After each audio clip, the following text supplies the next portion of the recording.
Nord-Sud 98.9, Centre 97.3, Est-Ouest 91.7. RM1, la radio nationale. RM1, it's 9 o'clock.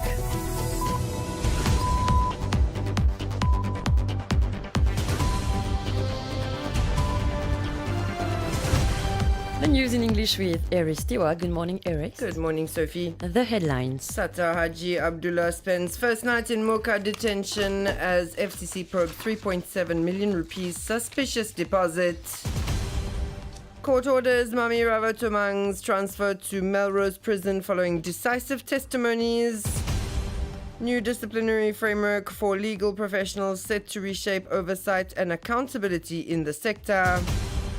Prime Minister to face key questions in Parliament on corridor management, road safety and domestic violence in Rodrigues. 30-year telecom dispute ends with 800 million rupees settlement between Mauritius Telecom, MTEL and ICTA. Health Ministry steps up island-wide sanitary checks as heat and festive season raise public health risks. In world news, White House escalates clash with media through Media Offender of the Week initiative. And in sports news, Mauritian boxers set sights on World Championships in Dubai ahead of 2026 Commonwealth Games. The head of Grant Thornton, Sattar Haji Abdullah, spent his first night yesterday at the Mocha Detention Centre. He was transferred there in the early evening, nearly 2 weeks after his arrest on 19 November by the Financial Crimes Commission. At the heart of this explosive case are suspicions of illegal transactions and alleged money laundering linked to his role at Air Mauritius. FCC investigators are currently scrutinizing a suspicious deposit of 3.7 million rupees into the account of Grant Thornton Limited made in March 2020, just weeks before his official appointment as administrator of the national airline. And in other news making headlines, a long-awaited ruling has finally been delivered. Mami Ravatomang will indeed be sent to Melrose Prison, as requested by the FCC since the 27th of November. For now, the businessman remains admitted at Victoria Hospital in Condos, but the transfer will take place as soon as doctors deem his condition stable enough. Magistrate Prashant Bisun delivered an extensive ruling yesterday afternoon before a very attentive courtroom. The testimonies of cardiologist Dr. Anif Yarou and Assistant Superintendent of Prisons Alex Casimir were said to have been decisive in reaching this verdict.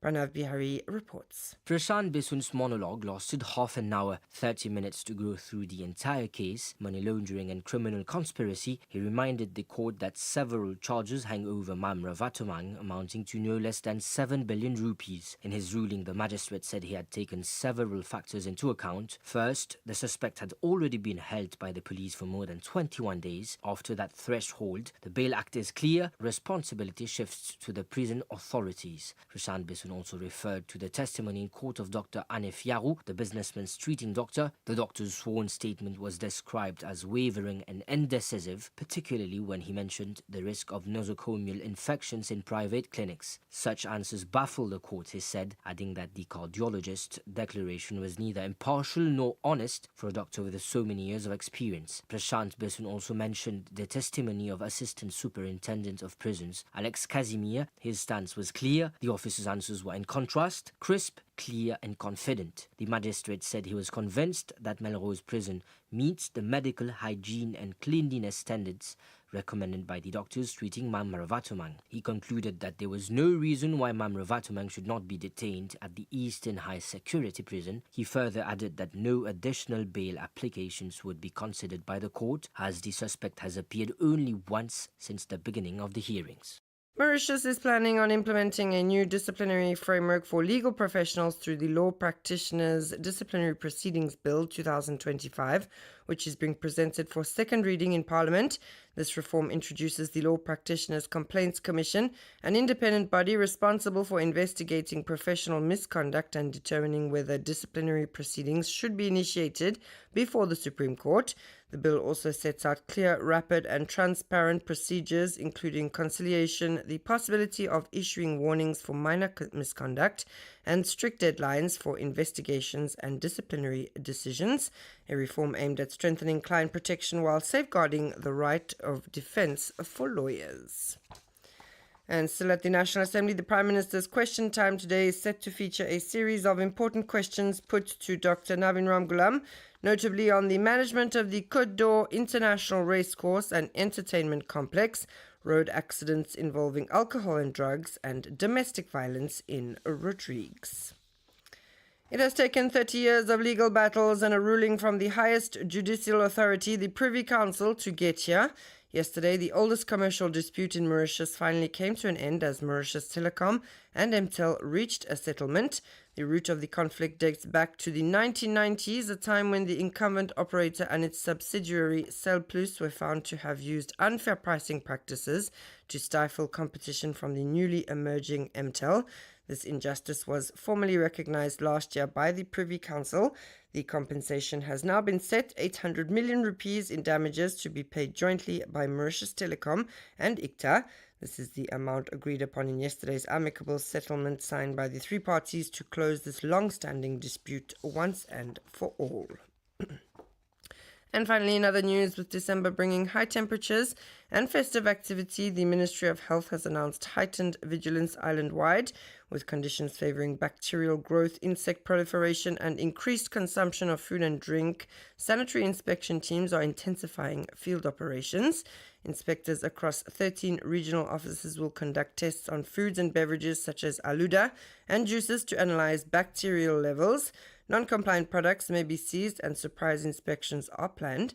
Additionally, fines will be issued for any breach of hygiene standards, warns Randir Aswin Patu, Senior Public Health and Food Safety Inspector at the Ministry of Health.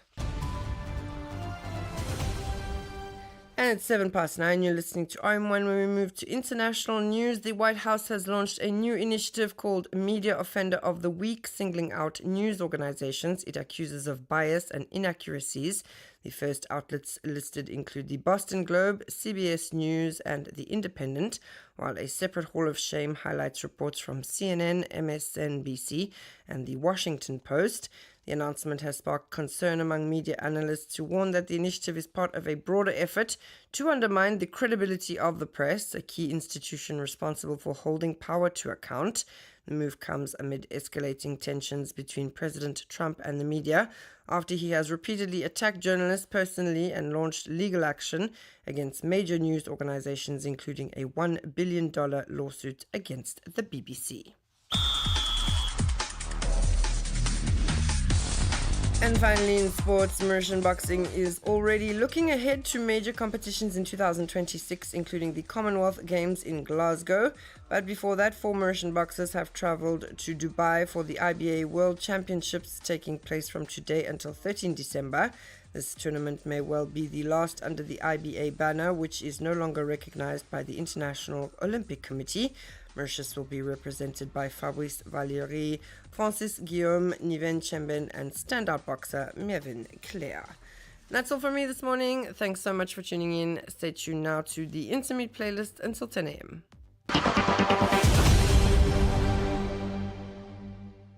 RM1, la radio nationale.